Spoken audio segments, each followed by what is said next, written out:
Oh, yep, and we are live, Carter. Would you look at that? We are live. We are live. We are. Hello. How's everybody doing? My name is Thomas, and that's Carter, and I'm the Growl Report.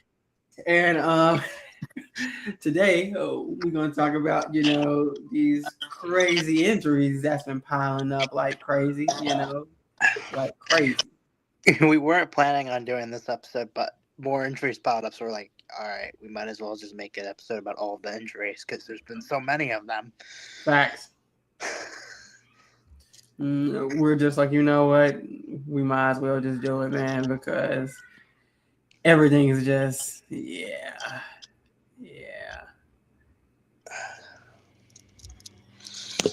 But before we start, though, Carter, how's your day been going? My day? Yep. It's going well. Can't complain. Just been waiting for the show, and Yeah. I've just been, in the morning I'm always sitting in my phone, Right. waiting for what disaster is going to pop up tomorrow. You were not lying. Yeah. What training camp injury are we going to have today? It turns out it's Chris Brazel again, somehow. It's like, how are we going to get screwed today, huh?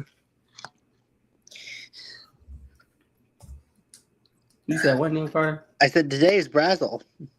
Right, man. Which is tomorrow. Who knows? Who could it be? It could be. Well, let's not put anything out there in the air, because my goodness, Lord, because with our luck at this point, something might happen. My gosh.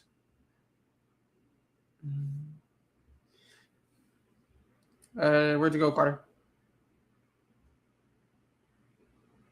Oh, I think Carter went somewhere, guys. I don't know where he went, but I think he went somewhere.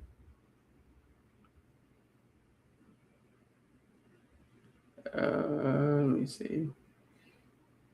I'm about to go ahead. I forgot to send him the link.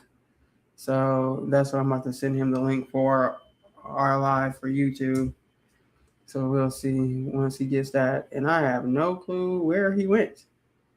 But yeah. I don't know where Carter went. But Carter definitely went somewhere. And I don't know where he went though. So Carter, are you still here? He might have muted himself. But Can you hear me? Yeah. You muted yourself again. Oh, I'm just trying to send our link out, so I'm trying to figure that out. Oh. Okay, So, I was like, I'm working on that. Yeah, this dude. I was like, this dude muted himself and everything. What is going on? You're good though, Carter. We probably should be better at this. Well, me anyway. But it's okay.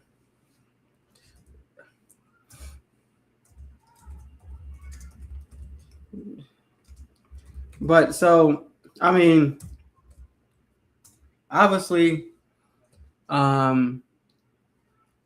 know about the previous injuries that we had. Turk Wharton, Bobby Brown, Icky, and Taylor Moton. That you know what? Shoot, I think like we've had our starting offensive line.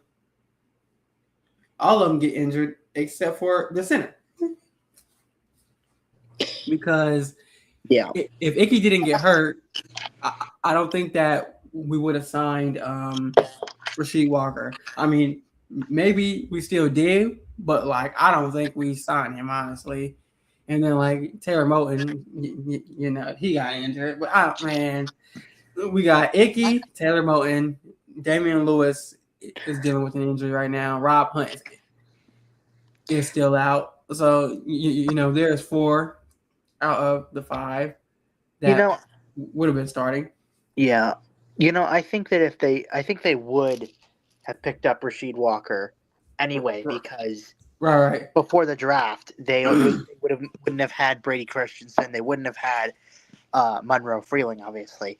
Like Right. in that free agency period, they're like, if one of our guys gets hurt, we really need to go get a tackle. So I think they would have wanted someone with a little bit. And Walker, especially being available that cheap, like if they would have gotten him, I doubt they would have gotten him that cheap if they were not. He was not going to be the starter.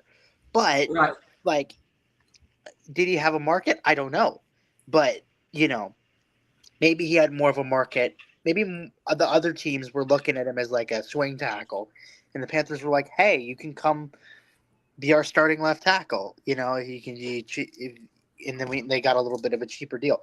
So maybe he'd be more like a $8 million a year backup tackle, or maybe 10. But still, that's not bad. And they needed a backup tackle because they didn't have Brady under contract yet. Even Brady's coming off the injuries, coming off of the Achilles, if I remember right. So even if they had Brady, I feel like the need was still there for a tackle this offseason, regardless of whether or not Ekwonu got hurt. But now that Ekwonu and Motner got hurt, you're like, thank God they got a tackle. Because if they didn't, you'd be looking at, Stone Forsythe or Albert Reese, the undrafted rookie at Mississippi State, looking at chances at right tackle. And that's not pretty for anyone. Yep. And oh my goodness, everybody would have been cooking Stone for real. My gosh. People would have been cooking already. That would have been bad. Hey, I'm Carter. Do you know who this guy is? Oh yeah. Yep, he's one of my friends. He's a mutual of mine on TikTok. I don't know if he has Twitter or not, but I definitely know him from TikTok, and yeah, he's one of the people that I sent out the link to. So yeah. Gotcha. Okay, that makes sense. Well, I mean, right now we got 2 people in here, and he's one of them, I guess. So hey, you gotta start somewhere, right? Yeah. I mean, okay. Yeah, of course. So that's exciting. Right, facts. I think next time I'll try to pay it some way somehow that we can do for like Twitter. But these companies be asking for an arm and a leg for everything, so happy. But so we lost 2 people. Dan Chisena and Chris Brazel. Dan Chisena went on IR on Wednesday, and then that's when we signed the former Falcons guy, Casey Washington. Mm-hmm. He was a 6th rounder from last year, and he had 7 catches for 108 yards. Well, I know he's like a camp body, but So I guess he's like Jimmy Horn Jr., but for the Falcons, I guess is my understanding. Probably, yeah. Basically, he's like 5. He's like 5'9", 5'10", like 108 some pounds. I think that's a good comp. Yeah. Oh, and yes, Luke, we found out today, like some hours ago, that Chris Brazel is out all year. And let me tell you, people are tweaking on Twitter for real. My goodness. Oh man, people are hilarious. But yep. Initially he was out up to 8 weeks, but he got a second opinion, and he's gonna have a surgery, and he's going to be out for the whole year. They originally said 6 to 8 weeks, right? And now they're saying he's out for the whole year, which then it makes you wonder, why did they come out with that report then? Why did they say 6 to 8 weeks if they wanted to do more testing? Like, wouldn't you want to come out with the report that it's going to be the end of the whole year? Like, why would you do that? Like, I guess maybe they were saying, like, we're thinking 6 to 8 weeks at the early stage, that's what the signs are pointing towards. But, like, right. I don't know, but it's just weird that they would say 6 to 8 weeks and then say, "Oh no, he's done for the year." Like that just doesn't sit right with me. Right. Well. I mean, I'd because rather know. You know, I don't right. need to be. I don't need to be let down slow. You know, I'd rather know. Like, you don't need to let me down slowly. Like when I'm. It's um, like when you like you break your leg. Like the doctor's like, okay, we've done some testing and your leg's not in a good spot, and we need you to do. You may have to put something on it, and then eventually the doctor just says, yeah, you broke your leg. Like, why didn't you tell me that from the beginning? you know, Well. Team doctors, man. Right. Even with the doctor thing, man. I don't know. I've seen so many doctors get so many stuff wrong, and not even wrong. Sometimes it's just their best guess. So like, yeah, but like, Yeah, but like, I don't know why you would guess like before you confirm that that's actually what it's going to be. well, because that's the thing. They have their team doctors, and then they have other doctors, and sometimes players or even people in their camp want like second or third opinions to see like if it's better than what's initial, if it's the same, or like if it's worse. Yeah, not my expertise. I know that. I'm obviously right, but it's just kind of like something I wanted to like mention because like it was kind of bothering me. Like, why did they come out with 6 to 8 weeks and then come out with the rest of the season? But I guess if they do need to do more testing or whatever, then that would explain that, and Right. that's understandable. So if that's what it is, then that's understandable. But it's just something that bothered me a little bit. Right. So I wanted to talk about it. I mean, like, and I know people are trying to blame the training staff or like the medical staff or Right. whatever the case is, and it's like Dave Canales knew that he had a sore knee. Yeah. He kept him And out 2 days. they were comfortable enough to. He was comfortable to be out there. They were comfortable enough to put him out there, Right. which is just strange. I'm So like, surprised that they threw him back out there. Like, I'm less surprised that he was out there, but I'm more surprised that they were like, okay, they threw him out there. Like, you would think that Brazel would like wouldn't there be any pain? Like, wouldn't he be in pain? Like, wouldn't there be any pain associated with that LCL? Because if it was torn, even if it wasn't torn at the time, right? Even if it wasn't torn when he first was limping, right. or when they sent him back out there, you would think that there would be some pain associated with that, where they'd be like, look, we don't want to risk it. Just sit down. We don't want we want we don't want to risk it. And then, but like, I guess he was fine. I don't know. It's just kind of weird the way it was brought out from training camp, in my opinion. Right. Like, and that's the thing though. I would not blame the medical staff at all because they gave Dave Canales everything. Yeah, he has a sore knee. This and that. It's not nothing too serious right now. Yeah. But Dave Canales like, okay, let's keep him out for 2 days, and then because I mean, of course, he makes the final decision on that. He wanted to put him out there for today's practice, and I mean, granted, he got injured on what was said was a non-contact a non-contact. It was non-contact injury. So I mean, Scorton non-contact yeah, too. Yeah, uh-huh. I think they've almost all of them been non-contact, which isn't good. Right, not fast, not good. That's not good. That's not the one. That's not what you want. I mean, non-contact is worse than contact. But Way worse. And that's the crazy thing though too. Um, like most people are saying like, hey, why didn't you keep him out? Because of you saw the video of him walking.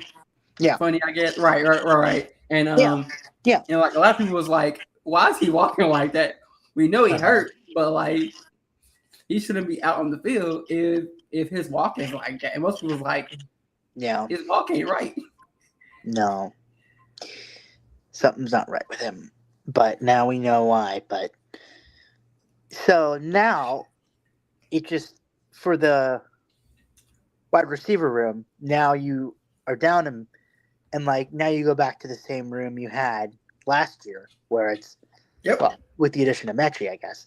But it's like now the battle, the third receiver battle, which was between Xavier Legette and Chris Brazzell, is now between Xavier Legette and John Mechie, which is kind I'll of say it's still between like Xavier Legette and maybe David Moore because what David Moore. Look, David Moore is going to get more offensive snaps in the offense than John Mechie. Like, yes, because because Bryce loved David Moore, and Bryce loved John Mechie. John Mechie was at Alabama. Yes, I know, but David Moore has been a security blanket for Bryce for like 2 or 3 years now, besides Adam Thielen. And then David Moore is also Dave Canales' guy, and he's making this roster. There is no ifs, ands, or buts about it. He's making this roster. And it's one thing for him to make the roster. It's another thing for him to be the wide receiver 3. So I don't think he's. I think he was. Before the injury, I think he was the wide receiver 6. Now I think he's the 5. I think Legette still has a place in this offense. Right. Of course. I think he's going to be. I think Legette's going to be the 3. I think it's going to be McMillan, Coker, Legette, Mechie, David Moore, and Bryson Tremaine. That's still what I think. Maybe somebody else now that Brazzell's gone for the year. Maybe somebody else makes the roster now. So maybe if we pull up the receiver depth chart, I don't think Casey Washington will make the roster, but I think he's going to be. Maybe he's a camp body. Maybe he makes the practice squad. I don't know, but I don't think Casey Washington makes the depth chart. But maybe now you look at somebody like Anai Smith making the team. Maybe Jasim Reed. I didn't have Jasim Reed. I think you did. Didn't you have this? Did you have him on the practice squad? I think it. Let me check my notes. I think, to be honest, I think he was on my list, but let me go back and check. Because to be honest, do I want Mechie to be like the 3rd or 4th guy? Yes, I do. But would I have him over David Moore, or do I think they're going to play him over David Moore? No. I do. I mean, like David Moore.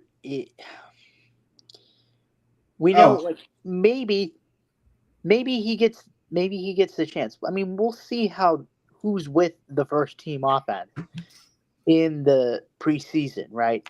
And that'll give us a lot. Yeah, I mean, obviously, we know Casey Washington was rough. Casey Washington's not making the team. He's maybe on the practice squad. So he's like, if you want to think about it, he's maybe the 8th receiver. Maybe the 8th receiver. Maybe he's the first one that's cut from the practice squad and doesn't make the practice squad. I don't think there's a world where Casey Washington makes the Panthers 53, even if another receiver gets hurt. Right. And shout out to the 8 people that's watching us, and you, Mr. 8 people, that's a record. And Luke ATL, appreciate you, Carter's guy. But I didn't have Jasim Reed on the 53. I wanted him there, but like I couldn't.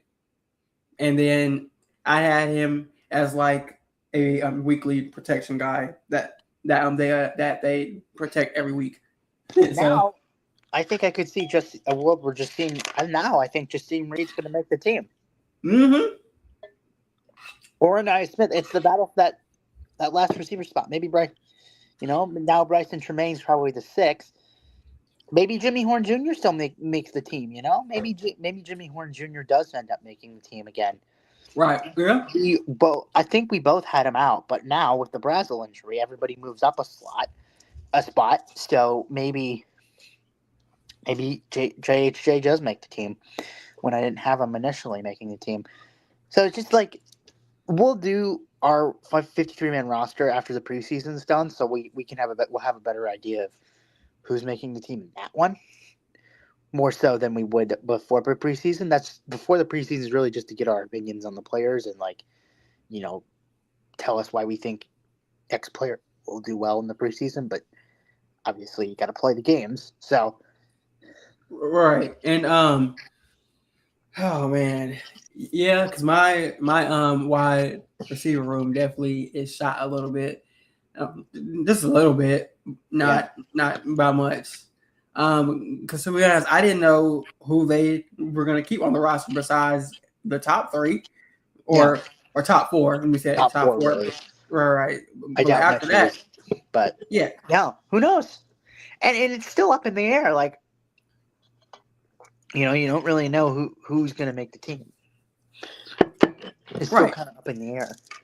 Oh yeah, and also after Brazil got hurt, they signed Gabriel Benyard. He's an undrafted rookie from Kennesaw State. Really? Yeah. They signed. I did see that they signed Gabriel Benyard. I did see that. Yeah. I don't know anything about him, but I mean, just that his stats last year: 60 catches, 949 yards, 9 touchdowns. Okay.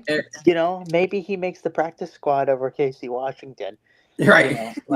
I don't know if Gabriel Benyard. Let's see. Kennesaw State, 5'10", 185. So he's more of I guess he's more the Jimmy Horn Jr. prototype than. Right. Well, he's gonna get to. We'll see him in the Hall of Fame game. For sure. Yeah. Oh, we're gonna get a good look at him then. Oh, right. Oh yeah, and I misspoke. Casey Washington is 6 feet, 200 pounds. So I had him and Benyard mixed up at first. But yeah. Okay. Yeah. So Washington's 25, second year out of Illinois. 16 targets, 108 for yards last year. Yeah, so 15 yards of reception. That's not that bad. 15.4 yards per catch is pretty good. But yeah, I feel like he's going to be okay. But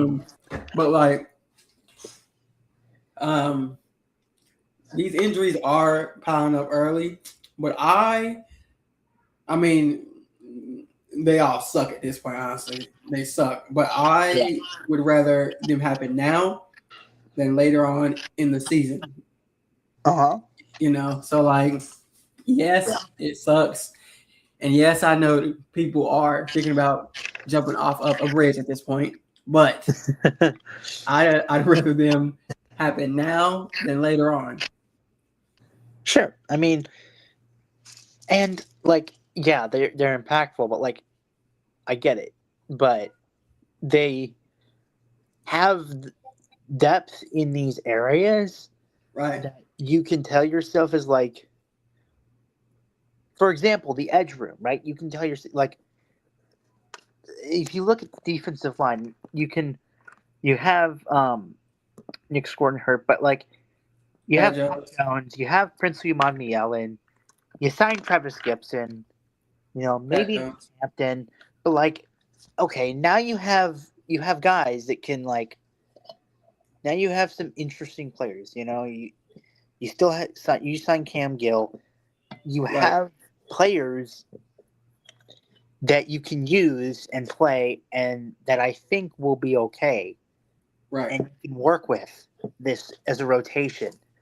Maybe, hopefully, the goal is that Umanmielen takes the step, and he can take over that spot from Pat Jones opposite of Phillips.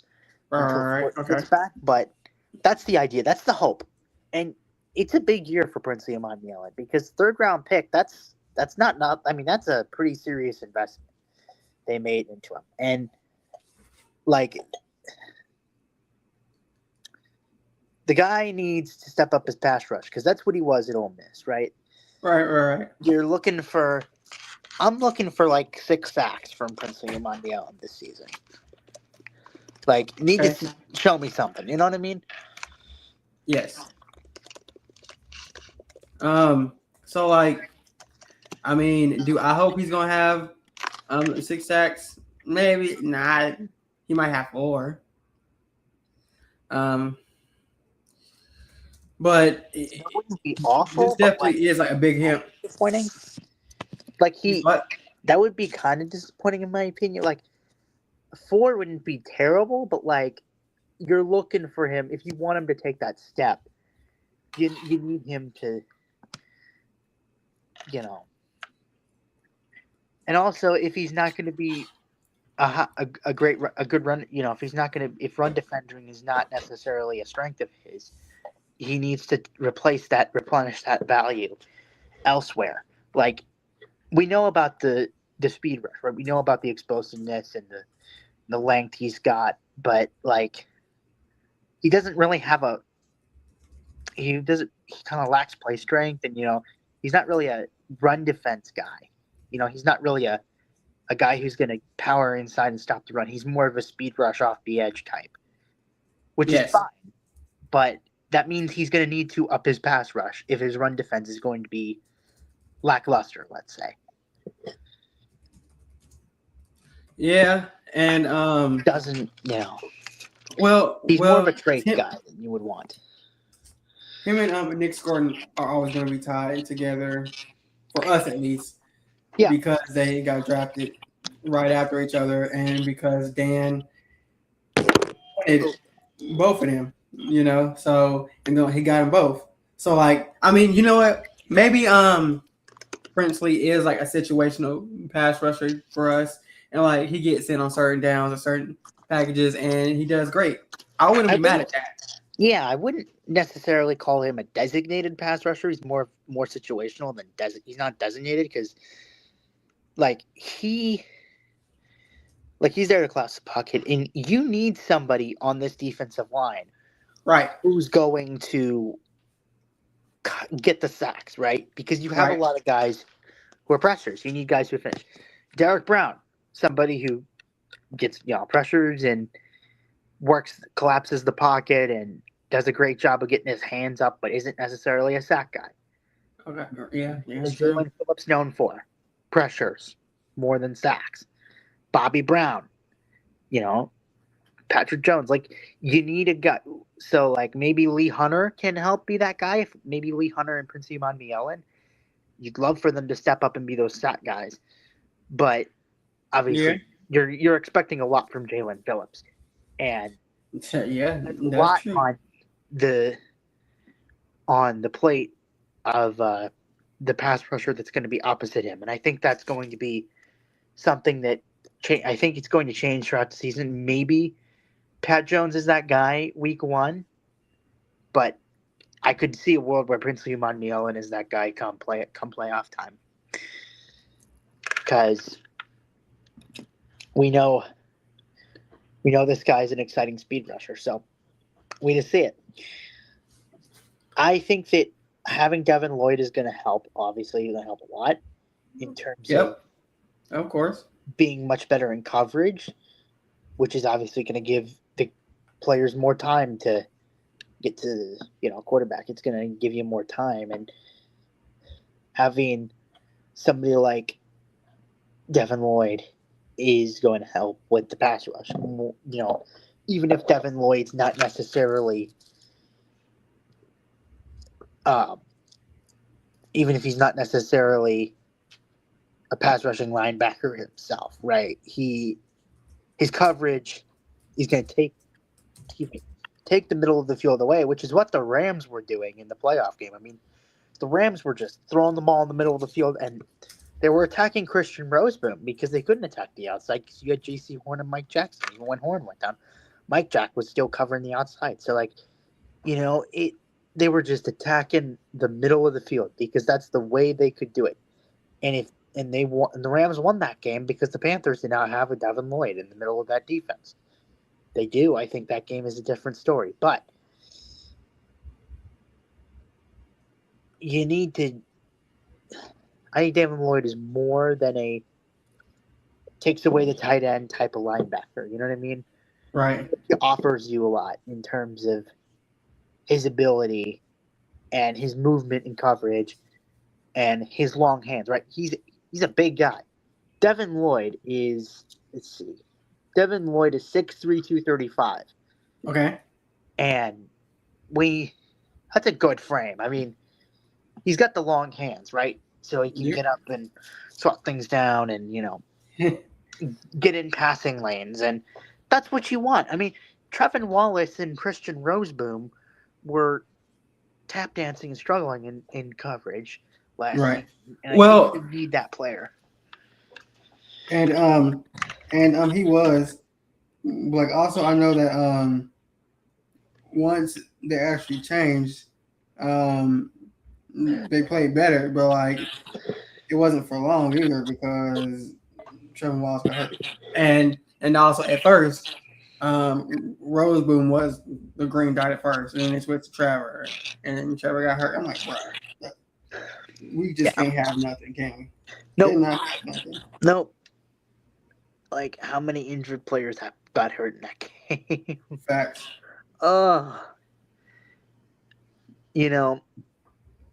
They got so close to pulling off too. Through all of that, they were so close to pulling it off. If Bryce Young could have connected with Jimmy Horn Jr. on the fourth down, ooh, they could have had a chance, at least to send the game to overtime. At least they might have sent the game, and then who knows what happens in overtime? But yeah, who knows?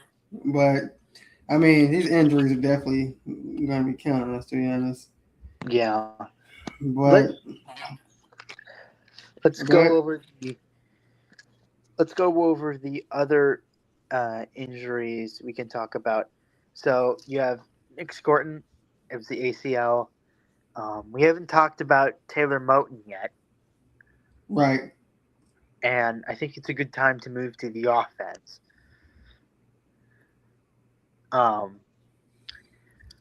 And I will say, what have you heard about Monroe Freeling? That I mean, he's had his ups and downs, but like for the most part, he's been solid at right tackle. I mean, granted, some stuff was without pads. They just started pads Tuesday? Yeah, right. Tuesday. So like, I thought it was Wednesday. Was it Wednesday? Or sorry, Wednesday. Right? Wednesday. Yeah. Yeah. Wednesday. So because I haven't heard anything about Monroe Freeling. What I've heard is from Twitter, and also maybe like a few other podcasts that like I do trust at least on that end. So, in my opinion, in training camp, no news is good news because, especially for offensive line, like if you don't hear anything about Monroe Freeling, and they've been mostly quiet about him, which tells me that he's ready to go. And obviously, he's Jalen Phillips is beating him. And we understand that, right? I would hope that the $120 million edge rusher is beating the first round rookie in camp, right?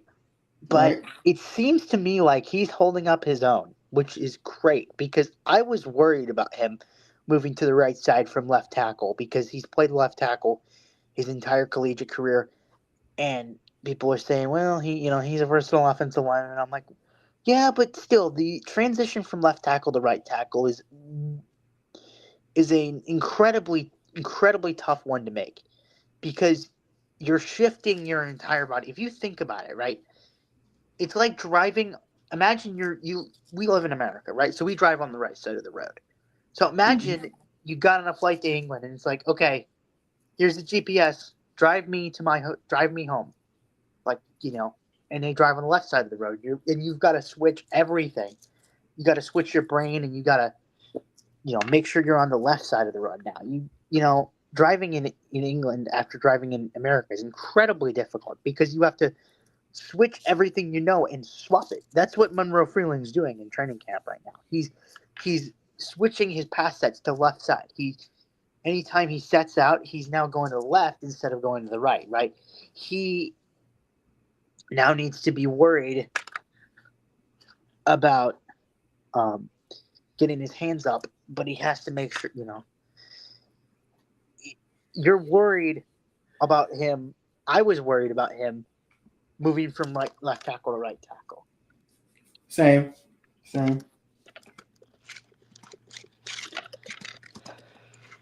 But it looks like he's taking the adjustment well. Right. And I know also Dave wasn't worried at first either about him working on the offensive line at a different position because he was seen as being very versatile. So now Monroe Freeling with his footwork, right? He's got to reverse his stance. So he's got to put when he gets out of the pass set, right? Into the pass set, I should say. He's got to put his right foot instead of his left foot back.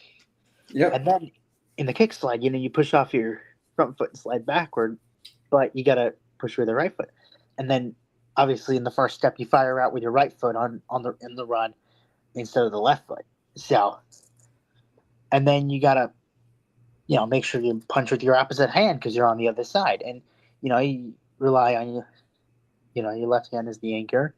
And then now you see the pass rush coming directly from the right side, and then you face a different defender. So everything about Monroe Freeling that he's known in his college career, he now has to completely swap, which worried me a lot because I thought when they drafted him, I was like, okay, they're moving Rasheed Walker over to right tackle, and Rasheed Walker, and I guess I assumed Rasheed Walker had played right tackle. I'm actually not 100% sure if he had. If he has, I can look it up. I got you real quick. He has. You can keep going. I got you. I think he played right tackle for Green Bay. He played on left. I know he played left, but I thought he played right in general. Let's see. Yes, I know he's primary left tackle, but I thought they were moving him to left tackle because I was thinking I wouldn't want to have the rookie move. I'd rather have the veteran move. But I guess it's kind of the opposite way they're thinking. Yeah, because because to be honest, a lot. So it says that he's played 213 snaps at right tackle in Green Bay. 213. So he's probably played a few games there. Okay. Right. Yeah. No, not much experience, but yeah. So we'll see. We'll see. But the guy, but Monroe Freeling seems to be making the transition fine, which is fantastic to hear. And I understand there will be bumps in the road, but same. Overall, it seems to be going well right now, which is all you can ask for. That's literally all you can ask for, and I definitely look at it as a human being first, and then football second, because I'm not gonna crash out or get upset or think the world is injured or the world is ending because somebody got hurt. Now, granted, of course, I mean, yeah, a few more of our starters, knock on wood, end up getting hurt, or they're out for 8 weeks or the whole season, then I'm not gonna be able to talk some people down off of a ledge. Okay, so. But yeah, these injuries do suck big time. It's bad timing and good timing also, to be honest. There's a loss. Of course, there's a loss. I mean, you're losing you're losing a lot with Scorton. Scorton's far and away the biggest loss, but there is a loss to have with Brazel. I mean, he will give you something that this offense just doesn't have. The field stretching ability we saw at Tennessee, and the voice is cracked. the real deep threat. Right. Like, there is something to be said about losing Chris Brazel to this receiving corps, because Xavier Legette has not proven that he can be that for you yet. Brazel was that at Tennessee, so you're losing that. And yeah, it just sucks, because you wanted to see him play, but now, hopefully, the idea is you can sit with Rob Moore and get. I think Rob Moore's the receivers coach. Isn't Rob Moore the receivers coach? I think that it's Rob. I think so. Yeah, let me see. I'm not, but I gotta double check. Yeah, it is Rob Moore. So so he can get, maybe Rob Moore can talk, help him out more before he starts camp, or before he starts next year.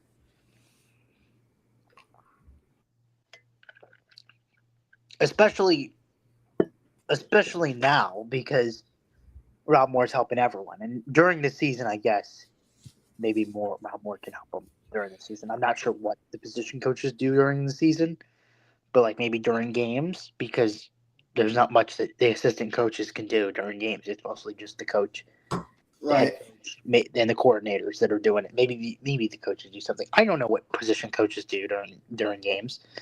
I don't ever see them. I'm sure they're talking with the players. Of course they are. But there's nothing to do. And maybe once Brazel's healthy enough to be able to sit on the sidelines, be able to be there, maybe he can talk with Rob Moore and he can talk with the other guys, and they can work it out. Maybe. You never know. Maybe that could work, like Bryce Young getting benched. That's the idea. That's what you want. You're hoping that this works like Bryce Young getting benched, where they come out and they're better than you think because they've gotten more experience and they've been longer. So, yeah, we'll see. That in that way, I'm trying to be positive. I'm trying to turn it into a positive. Same. At this point, we will see. The Hall of Fame game is next Thursday, right? Yeah, I think so. That's the 6th, right? Yeah. So the Hall of Fame game should be next Thursday, which we're basically a week out from Panthers football. Now, could it be boring? Sure. But am I still going to watch it? Yes. Yes, I'm going to watch, because it's Panthers football. We're going to preview it. It's Panthers football. But yes, you're right. We should be previewing the Hall of Fame game tomorrow. So yeah. Yeah. Is anybody else still in here? It's one person now. Yeah. But we got it as high as 8, so that's good. Right, facts. But I'm not too sure, honestly. So tomorrow we're gonna preview the Hall of Fame game. Yeah. Maybe I'm talking about some more news. Hopefully good. Good. We're hoping. We can only hope, right? At this point. Wrap everybody else in bubble wrap. Literally. First team and second team. Shoot. Everybody. Everybody. Why not? I mean, you might as well, because the one guy that you don't wrap, the guys that you don't wrap them up wrap, they're going to tear their ACLs. So,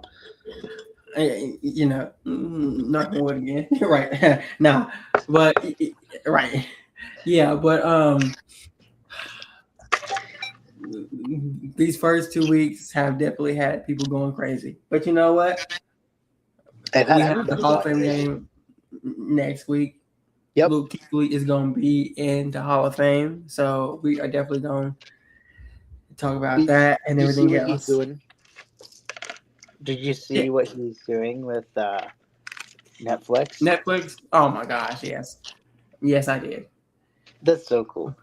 Which right. I was He's gonna say gonna be the the analyst for Netflix, which is awesome. I think that's perfect for him because he's the only analyst that I really listen to because I know he's the smartest football player maybe ever. Like, yeah. obviously, one insane athlete, but one of the smartest players in NFL history. Like, he's really the only analyst you would listen to. You know what I mean? Right.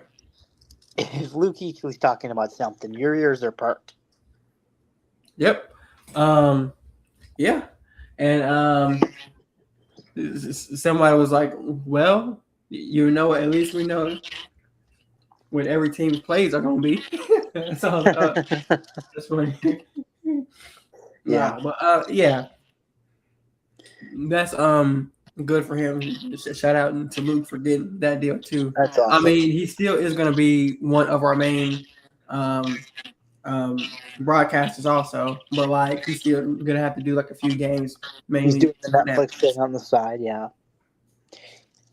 And I'm guessing that Netflix will not have that many games because I know Yeah, nah. at Christmas last year. So is that their thing? Is that what they're gonna have? Probably. So I guess that's what he's doing. He's probably gonna be doing the Christmas games. So But they're gonna have like hopefully, 3 or 4 the games that's preseason. like Is he on the strictly radio in for Charlotte? I Netflix. don't know. I don't know. Is he on the radio or is he like? I'm not sure. I just know Okay. like he's their main I know broadcaster he's for a like broadcaster for the Panthers, but I don't know if he's on the radio or if he's like right, in a right, right. in a booth or something. You're like, I don't know if He there's might be in like the a book to be honest. special like Panthers. Like I know in the preseason they have different guy. Like every team has their own players Right, right, right. in the preseason. Every team has their own players in their own broadcast package, right? And the Panthers have their own, right? So I don't know. I don't think he's ever done that though. So I don't think he's ever. I don't know who. I can't remember who broadcasts or announces in the preseason. Right. But you would think that after all the years of watching Panthers preseason games, that I would know who the Panthers preseason broadcaster is. But I Me don't. too. Like I think I do. But like once I hear him talk again, then I Yeah. know. Like, oh yeah, there he goes. Yep. That's no slight on him. I just don't know his name like that, honestly. Yeah.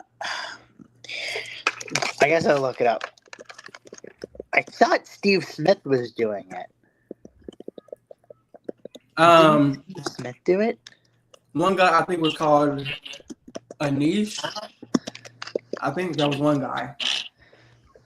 Okay, let's see.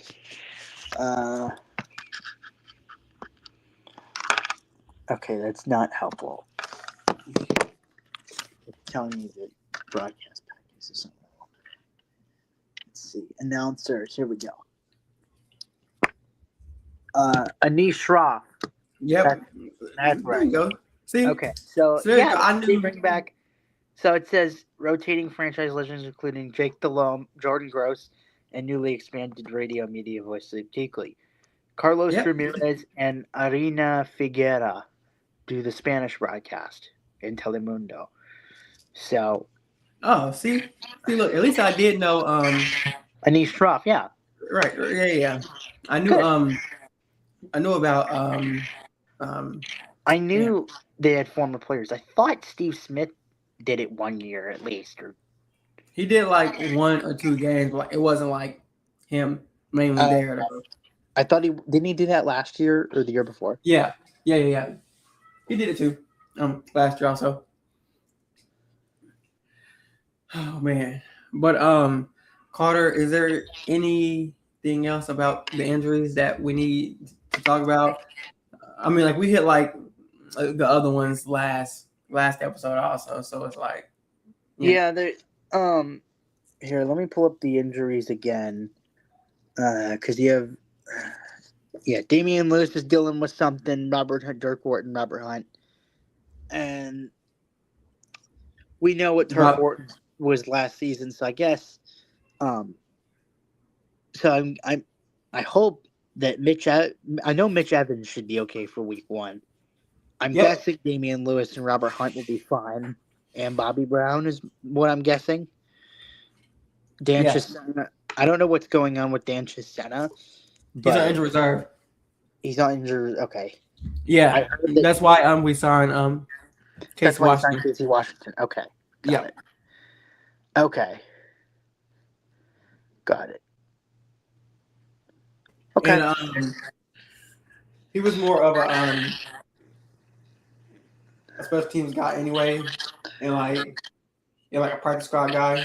So Right. Yeah. No, I know. Dan Chisena's probably not making. Excuse me. I had to sneeze, but I don't think obviously Dan Chisena maybe he made the team. I don't think he would have made the team anyway. I think he would have been on the practice squad, but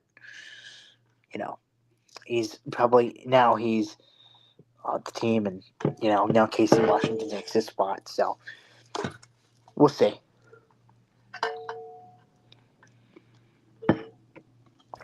We will see. We will see. But I'm definitely looking forward to tomorrow's episode. We had to do a quick one today because of the Chris Brazzell news, which made things worse for a lot of crazy people out there. Yep. But yeah. So follow us on Twitter. I think I need to start putting our Twitters and stuff up there. Start plugging. We haven't plugged anything at the end of these. I mean, most people aren't watching them anyway, but I feel like. But yeah, you can follow us on Twitter. Subscribe to our YouTube, of course. This is where we're going live, and I'd like to go live to talk about the Hall of Fame game, and when we go into our game, when we preview our games, I'd like to go live. But yeah, so we'll see. Same here. Yeah, I mean, maybe we just can't play nothing because they gonna shut down our channel real quick. We can't really. I don't know what we can get away with. Nothing. Nothing. So nothing. We can't have fancy things like Panthers on Tap. We've just got to do what we can.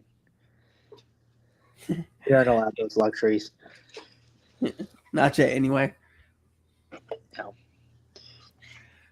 But Carter, okay. I'll talk to you tomorrow, and everybody, join us tomorrow for our stream.